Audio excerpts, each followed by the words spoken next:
Let's continue exploring Apache now. We've breezed over this directory block that you see here commented out.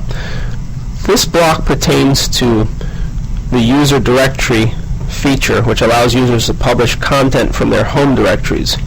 It's commented because although the user directory module may be loaded, it's disabled, and as a result, there is no need to have this directory block loaded into the server's memory. But if you do decide to support user directories, then uncomment this entire block, as it will apply the rules that you see here to the user's home directory.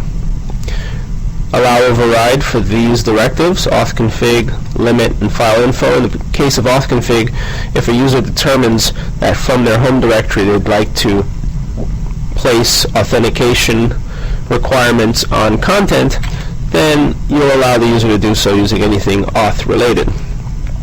Options that are to be supported in users' home directories include multiple views, indexes, symlinks if it matches the owner, so the links need to match content owned by the owner of the directory. No execution, with some limits that are set on these types of methods, get and post, etc. Now let's keep scrolling through this document. Directory index is another key directive. Here are files that Apache will serve by default without you having to indicate the file name explicitly. For those of you familiar with IIS, Microsoft's IIS, this is equivalent to the document default, or the default document that you configure. So again, if Apache finds index.html or index.html.var, which is a way to determine based on variables such as language, environmental variables such as language, which default document to serve, then it will serve the page without you requesting the page, equivalent to accessing content without indicating the file name. So IP address, hit the web server, no file name. Below we see another directive, access file name. Whenever you see allow override, none, or anything that has to do with override, it's making reference to this file, the hidden htaccess file.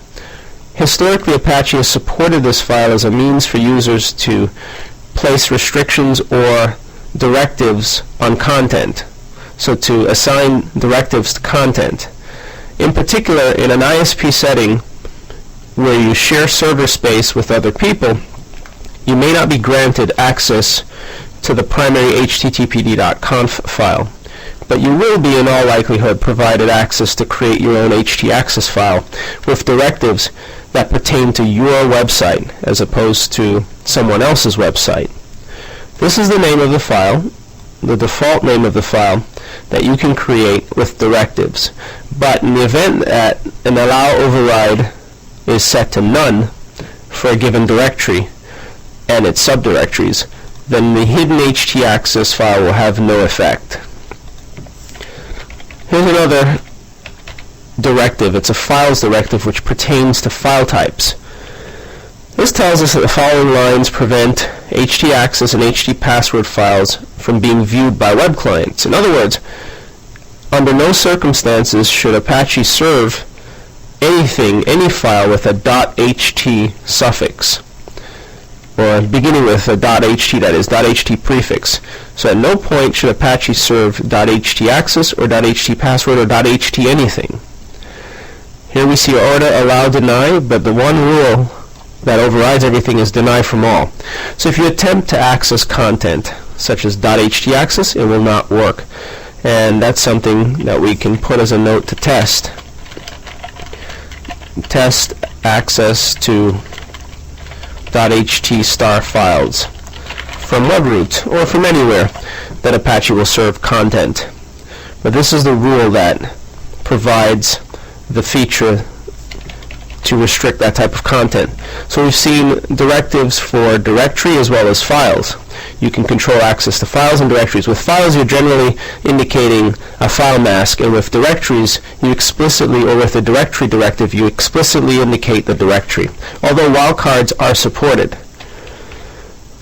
To find out types of files, Apache can consult the mime.types file, which has multiple types defined, and that's less etc mime .types, you'll find the various types, PDF, AVI, shockwave, you name it, it's all in here with suffixes associated with them, and Apache can make use of this file to determine what type to send a user. However, outside of mime.types, the default type for HTML content, which includes dynamically created content from files like PHP, ASP, Python, Perl, etc., is text plain or plain text. If the MIME magic module is loaded, then the file conf magic is loaded. Conf is relative to etc httpd, which is indicated by the server root directive, and the magic file we showed you is in that directory. So if indeed mod MIME magic is loaded, this file will be used to help determine file types and serve the appropriate MIME type to the client. Hostname lookups, this is a bad idea. It causes Apache to look up on a per connected host basis the hostname of the connecting user. It wastes resources and can render your web server as slow as molasses. Send file and mmap, those are turned off. They're usually not required. Error log. Again, we mentioned that the symlink logs, which is referenced via the server root, which is in etc httpd, gets created when you start the server. A file named error_log will be the default error log file. And it is the file for the default server as well as for any virtual host that doesn't have an error log defined.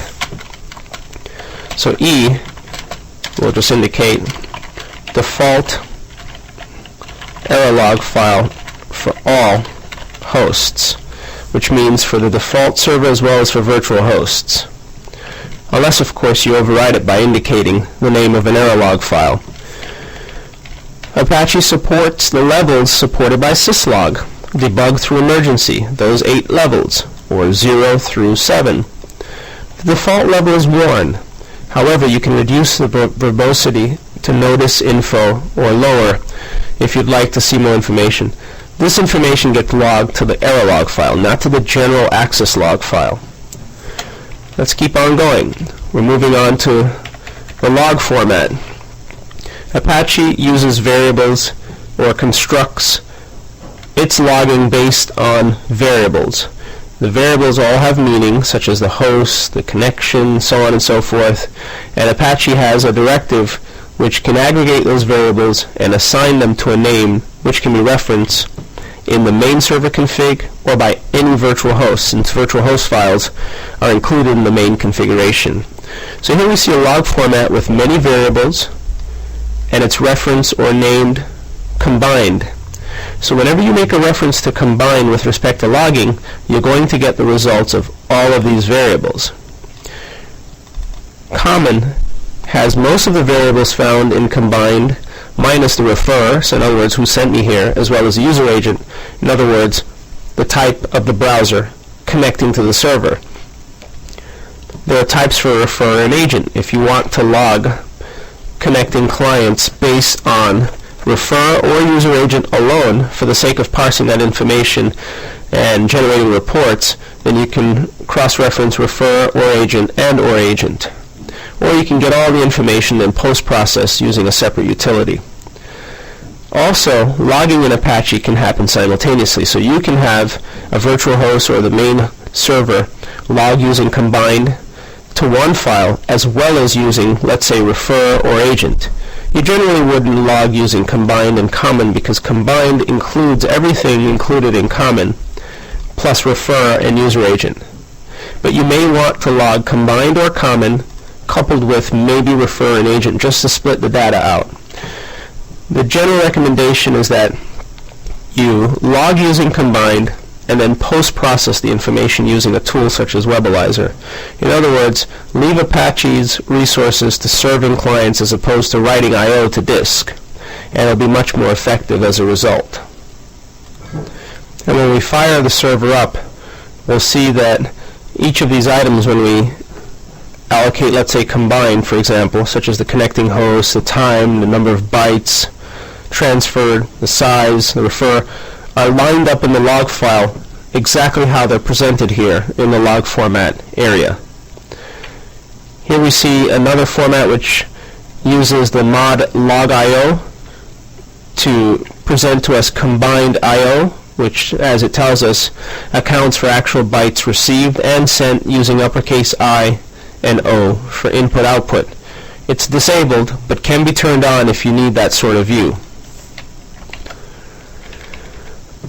And here we see a reference to custom log common, which is commented out.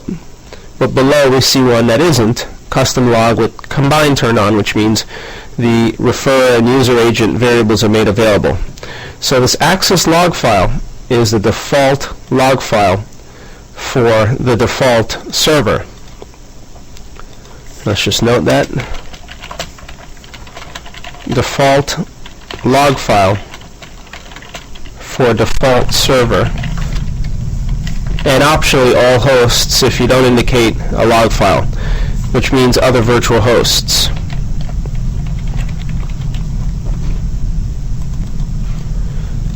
The server signature feature is turned on, which will include the server version, especially on index-driven pages that look like FTP, or on pages that return errors. An alias is defined whenever the IP address or name of the server is referenced /icons. Apache really calls var www icons. So this is a way of mapping web space to a different file system space, a space that's outside of the document root, similar to a virtual directory in Microsoft IIS. And for each reference directory, especially those that are outside of the document root that are covered by other directory directives, we should have a directory directive. So for var www icons, here are the rules. Indexing in multiple views are permitted. No htaccess or any sort of override file can be used, and everyone can interact with content served from var www icons, which is another thing for us to test. Here's a block from moddav. Apache supports webdav, and if it's enabled, then that feature set is there. Script alias. Apache can serve CGIs or Common Gateway Interface scripts such as Perl, Python, and so on. It does so by default for the default server via /CGI-bin, which is really an alias to var www CGI-bin. So for every non-document root or directory not covered by a directory block, we need a directory block. We should note that. Every directory outside of the document root should have at least one directory directive defined. Otherwise, Apache is likely to throw an error in attempting to serve the content, and it's not that it's not able to read the content. The primary Apache process runs as root, so it can certainly read the content, but whether or not it's permitted to serve the content is based on the rules it finds in its directory directives. So for var www CGI-bin, no overrides are permitted, options none, but everyone can contact the content in this directory. And if we keep on going, we'll see additional settings. We're only at 59%. Icon support, we'll just scroll through very quickly because we'd like to get to the stage where we can start the server. Language support for multiple world languages. Priority beginning with English, followed by many other languages. Default character set, UTF-8, which covers many of the world's languages. Additional application types for compressed items, gzip, tgz, etc. Apache can handle those files easily. And here's some error documents, references for error documents, which Apache ships with a set of. /error points to var www error, which means there's a directory block. And if certain errors are experienced, then Apache has documents, although these are commented out, it has documents to throw or to present us with information. Browser matches, some commented out location directives, which is a way of referencing or rerouting web root requests. And then there's a virtual hosts section where you can populate your virtual hosts using the supported technologies with sample virtual hosts or a sample virtual host container defined, which we'll be looking at momentarily. So let's exit out this document as we have, and what we'd like to now do is start the server and begin exploration. So with that said, our next task is to fire up Apache. So start Apache and continue to explore. To do so, we'll execute service, and no need to memorize, although by now we should know what it is, but in etc initd, we'll find our HTTPD instance. So service HTTPD start. We'll start the server and echo the exit status, and we lost it, but would have told us that it was successful.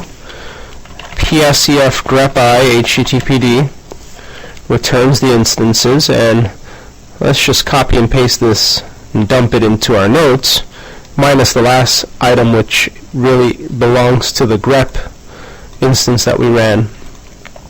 So we started it, and this is what was returned. What does this all mean? Well, if you recall from the main Apache configuration file, we saw that Apache starts with the following 8 instances, with the primary instance starting as root, and all of the other instances referencing the PID, the parent PID root, the one started as root. This parent process has access to the entire file system. However, the subsequent processes which users actually connect to run as the user Apache, and these processes can only access content that the user Apache can see. So note, parent Apache process runs as root and can see the entire file system. However, children processes run as Apache and can only see files or directories or directories that Apache :Apache, meaning user group, can see. So keep that in mind whenever you create new document roots for new servers or new hosts, that the server is limited in that capacity, not the root instance, but the instance users communicate with, these 8 instances. So it's up and running as HTTPD. We can confirm also using netstat ntlp grep 80, as Apache is bound to port 80. It's listening to both IP version 4 and IPv6. We know because in the netstat table we see :80, or double colons to indicate all zeros in IPv6, all zeros for all 128 bits, followed by a colon and the port number. And here's the parent process ID of 31324. So Apache's up. When it gets a request in on port 80, it proxies or fields or routes the requests directly to one of the free children. And then that free child services the requests. Now let's try to access content. Now that the server is up and running, we said we wanted to start it and continue exploration. So we'll navigate to the shell and hit on 192.168.199. Now here's the default test page. We did mention that because of the welcome.conf file, if there is no default document such as index.html or index.html.var, which contains logic handling variables that are accessible to Apache, such as environmental variables, then this no index error page is served. And again, we can corroborate that by examining the contents of the confd directory, lsltr, and then cat in the contents of welcome.conf. So again, location match using the regex match. If there is no index.html, serve this particular document from error as no index.html. And if you recall, if we grep error from the conf directory httpd.conf and we pipe it, we'll see the alias. It's in fact on our page. This tells us that the alias error really points to var www error, which means in var www non-HTML error, we will find the various error documents that pertain to the different types of errors, 404s, 403s, 300, 400, 500 errors, and no index.html. This is the document that we were served. We can list the contents of it, and you'll see test page for the Apache HTTP server. This is in the title. Scroll down, test page for the Apache HTTP server. So this page is served var www error no index.html when there is no index.html. Well, that leads us to the next point. Let's create an index.html file. We'll navigate to var www.html where no files currently exist. We'll nano index.html. And the suffix is incorrect, but we'll rename it when we're finished. So HTML, body, and close body. And in it, we'll just center and indicate test of 192.168.75.199 default Apache server. Let's save the changes. We'll move index.thtml to index.html. That was a typo. Now we've got a file, but beware, again, the document must be readable by either the user Apache or the group Apache. In this case, Apache will be able to serve a document, and that is will be able to, because for the other block, or for the last 3 bits in the permission set, everyone can at least read the document, and that's all that's required in order for Apache to serve content from the file. So from the browser, let's attempt to refresh this page, and now notice it returns test of, or the HTML document that we just created. Because again, that simple check in welcome.conf, which is included in the overall configuration, is meant to determine whether or not a directory indexed file, either index.html or index.html.var, exists. If it doesn't, then the error document that's to be thrown is this noindex.html file. So now we can begin serving content from that directory quite easily. Which leads us to another feature of Apache, and that is the ability to support aliases. So fourth task, create an alias for content outside of the web root. And we know the web root to be var www.html, which means we can create content, let's say in var www test alias 1, and in there we'll just populate an index.html file. And we'll copy the one we just created. So we'll copy HTML index.html. First we'll make a directory calling it test alias 1. Then, if successful, we'll copy index.html to test alias 1. And if that's successful, we'll LSL test alias 1. Then that's been successful. Let's modify test alias 1, index.html, and we'll just indicate that this is test alias 1 so that we know it's the file that we created. Now with that said, we need an alias, because if you attempt from the browser to access test alias 1, it'll fail.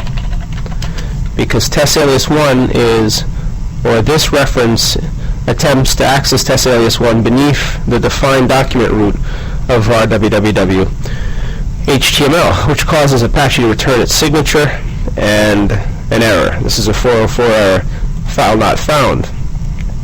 So with that said, let's modify that config file, etc httpd.conf. In fact, we can do it from a separate window. We'll nano httpd.conf, and we'll navigate towards the bottom, just to give us some breathing room. We will define an alias using the alias directive for test alias 1, followed by its full path, which is var www test alias 1, and then we'll include a directory directive which includes the full path. We'll close it out. Again, no need to memorize. You can find a directory directive that's included somewhere else in your document and just copy and paste the options that are there. And the more you do so, making use of the existing template, the easier it'll become. You'll get accustomed to the directives.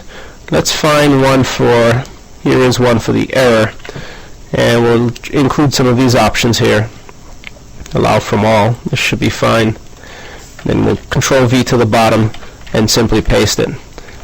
So allow override none, that's always a good option. Options, we can include none, which means you need to have a default page. Add output filter, add handler are not important. We'll allow access from all. So we will not allow someone to place a hidden htaccess file in test alias 1, overriding our directives. There are no options. We won't index it at this point, or follow symlinks, or allow scripts to be executed, or any other feature, multi-views, etc. But we will allow access from all. You need a directory directive to govern the directory that you're serving if it's outside of the web root, unless the directory is a subdirectory of a top-level directory that is already covered by a directory directive in one of the configuration files. Keep that in mind at all times. So we'll save changes. Then we'll restart Apache using service httpd restart. This will restart the config, and let's try not to lose the echo of the exit status. The exit status, by the way, if we haven't mentioned, this $ question variable, it's really a question variable, is updated for every command executed in each unique TTY or terminal. So when you execute echo and you miss the O like I tend to do, you lose the status of the exit status for the last or previously executed command. So here we see it's 127 instead of 0. Had we executed echo $ without messing up the command, it turns 0. So this variable gets updated dynamically, just like PWD and OPWD do as you move about the directory structure. So Apache has been restarted, and we should also make one other observation, and that is, in var log httpd, the logging is taking place. Error and access log files are being written. If you tail var log httpd error log, you'll see anything related to errors as well as the fact that the server has been restarted. And here we see it's configured, it's resuming normal operations. The access log contains attempts to access the server, including the variables that we saw defined in the main configuration file. Connecting hosts, any ident information, which is usually blank, the timestamp of the connection with the GMT offset, the request that was made, get for test alias, which failed, it generated an error of 404, 288 bytes were transferred. Here's the user agent, there was no refer. So the log information is working as expected now from the browser. We should attempt to access test alias 1 again, and there it is, test alias 1. So now we're accessing content that's outside of the web root via this alias. So creating aliases is as simple as we've just shown you. You simply modify the config file, and we'll cat the contents once more, to include an alias named with the alias, or named after the alias that works for you, that's ideal for your situation. It can be any name you'd like, but try not to duplicate them throughout your config.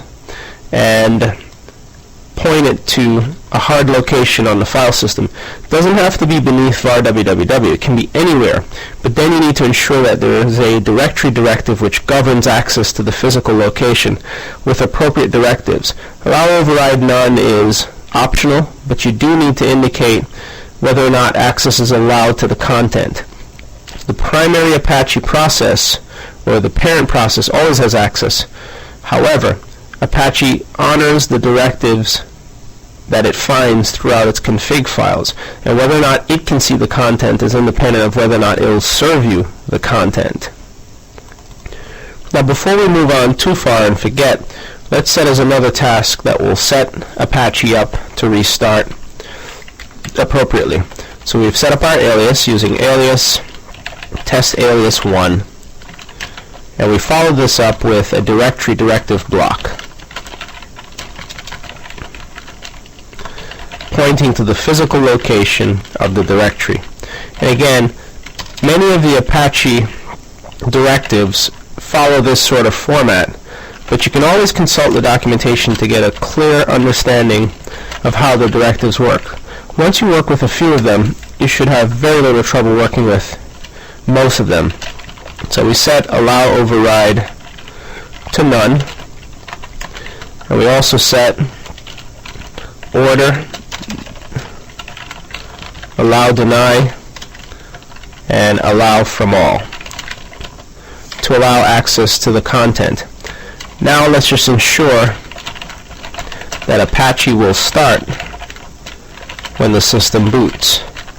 And this you should know how to do using check config level 3.5 for run levels 3 and 5 HTTPD on, followed by check config list HTTPD will confirm for us that Apache will become a part of our normal modus operandi, and we'll try that. Now we see it's set for 3 and 5, so it will be on when the system boots, barring no catastrophic errors when the system is turned on. Now next we're going to look at virtual hosts, a way to map user requests to different IP addresses as well as to the same IP address, but to route that traffic into different directories, different areas of content on our server.